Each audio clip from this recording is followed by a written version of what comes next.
The fall of House Cameron, which we went over in our prior video, would cause a conflict to emerge immediately following the death of Richard Cameron. In the Terran hegemony, with 2/3 of the divisions of the Star League fighting in the periphery against the rebelling states when Richard Cameron's assassination took place, there remained only an anemic, understrength force to defend the state against Ameris' overthrow of the previous government. Terran and SLDF forces had been supplemented heavily by an enormous force of the Rimworld's troops, and would now find themselves turned on and fired upon by their own allies in what was largely to be a quick disposal of the remaining garrison forces of the Star League. While in most areas this was successful, it was not true everywhere, or for every unit in the Star League. It also turns out it wasn't true for the de facto Royal Guard of House Cameron, including the Royal Blackwatch, who would now do their utmost to kill the would-be First Lord and Director General in the moments following Richard Cameron's death. The moment Richard died, they'd been alerted of the attack, and Ameris' men, who had occupied much of the palace, found themselves immediately in a desperate struggle for survival. In a mad bid to clear the way for Richard Cameron's escape, not being informed of his death, a unit of 2 Blackwatch Lances would advance into positions around the palace and try to secure it from the 4th Ameris Dragoons. These 9 battle mechs would quickly be left as the last of the legendary Blackwatch Regiment, with the remainder of it having been destroyed in a preemptive nuclear strike. These 9 would hold their ground in the Battle of the Gorst Flats, utilizing terrain and high ground to their advantage as they maimed the Ameris forces, who were forced to pull back. They themselves would eventually be forced into retreat due to a lack of supplies and no friendly forces nearby, and would make up elements of the surviving troops that would continue the struggle against Stefan Ameris for almost 2 years on the surface of Terra, and some would even live long enough to see the liberation of their world. Ameris himself would nearly be killed in several attempts by the palace guards to secure the First Lord, including with them detonating a charge in the throne room, which almost killed him, if not for pure luck and standing next to a very thick old chair. He would only be saved as reinforcements arrived, killing the last of the defenders before their final assault could make their way to his position. After persisting through this ordeal, Stefan would demand the surrender of the SLDF and Hegemony soldiers and would ask that they lay down their arms or he would see the First Lord killed. The ploy largely worked, as many units were already badly shredded and outnumbered by their former allies. In totality, of 103 worlds, 95 had fallen to his plot in a single day. As mentioned in our prior entry, the Cameron family was eliminated shortly afterwards, though there are rumors that one of Richard's children may have survived the incident. This is unconfirmed, however. Everyone from his wife to his most distant cousin were eliminated in the state, ending the House of Cameron, and severing the family which had ruled Terra for centuries from their organizations. This removed any legitimate contender to Ameris' new place at the head of the government. Atrocities against anyone deemed to be an enemy of his rule were enacted on his behalf by his new security forces. Symbols of the old state were torn down, and people who embodied it were torn down along with them. In addition to all this, those who were spared were encouraged heavily to collaborate in order to keep the systems within and the economy running. Most of these officials would do so given the alternative was a horrible death after what happened to all the others. In the place of the Star League's emblem, Ameris would erect the shark for which his family was known for, and he would instead describe the state as the Ameris Empire. In January of 2767, Stefan Ameris would declare himself the First Lord, officially, of the Star League, or what was something to replace the Star League. The reaction from outside of Terran space was one of shock. The House Lords may have blamed one another, but no one entirely knew what to do.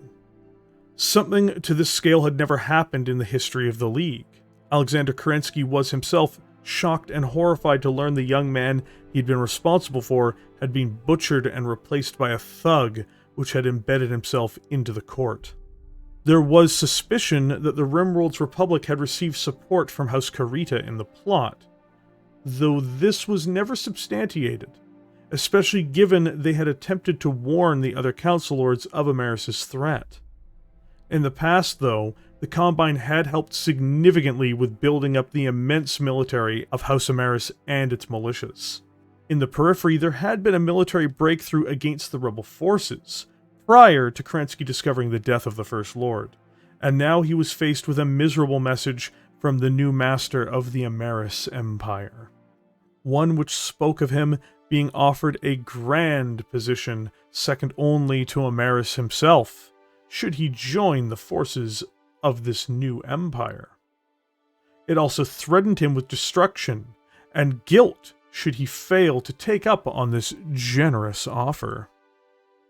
But the offer itself confused Kerensky, as he thought it was obvious that he had the most military strength assembled in history, and assumed Amaris would understand that in fighting him, even threatening him, he was being extremely foolish, bordering on the mad.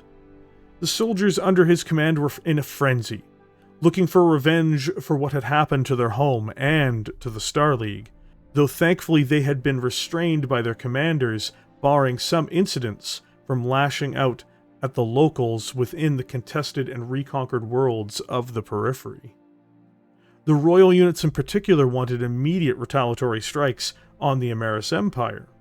The 34th Royal Battle Mech Division would in fact do just that, only to be tragically killed in orbit around Epsilon Indi by their homeworld's defense systems and Amaris' forces. Kerensky would, after some days, address his soldiers and his enemies in the periphery. To his soldiers, he informed them they were now at war with the Amaris Empire.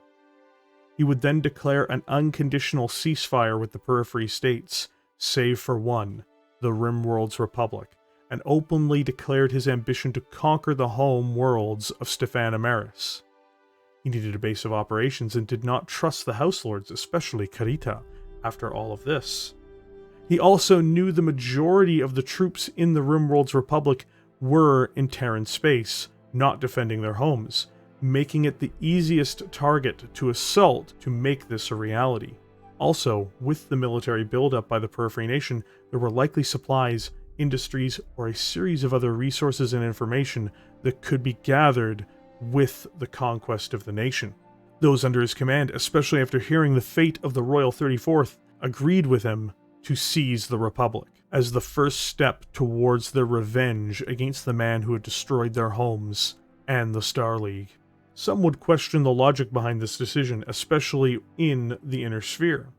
As mentioned prior, though, it would need the resources, and the Rimworld's Republic had them, as well as there was also a need for his troops to vent their fury on an enemy before being thrown into the Terran hegemony. And unfortunately for the people of the state which House Amaris ruled, they would be turned into the stress ball of the Star League Defense Force. Stefan Amaris would become aware of Kerensky's stated goal eventually, and was livid, displaying his fury to his underlings and across the Inner Sphere as he denounced the head of the SLDF and described him in the most unflattering terms in a series of broadcasts and official messages. He would also order all of his remaining forces, and any forces which could be marshaled in the Rimworld's Republic, to stand their ground against the invaders and resist to the last man. It would be in vain, as the SLDF, with its vastly superior force, demanded the surrender of the Republic. Its political wing, headed by one Mohammed Salim, would refuse the surrender, though the forces of the Republic would largely agree to it. Many of these soldiers were disgusted by what had been done by their master, in their name, and others were reservists, who believed they had no chance against the SLDF. Many would simply drop their arms, others would go AWOL, and many would even join the forces of the SLDF in an attempt to redeem themselves and their nation. Though there were fortifications that were held by far more loyal and staunch defenders, these were wrapped up quickly, even though the forts had been built to Star League standards.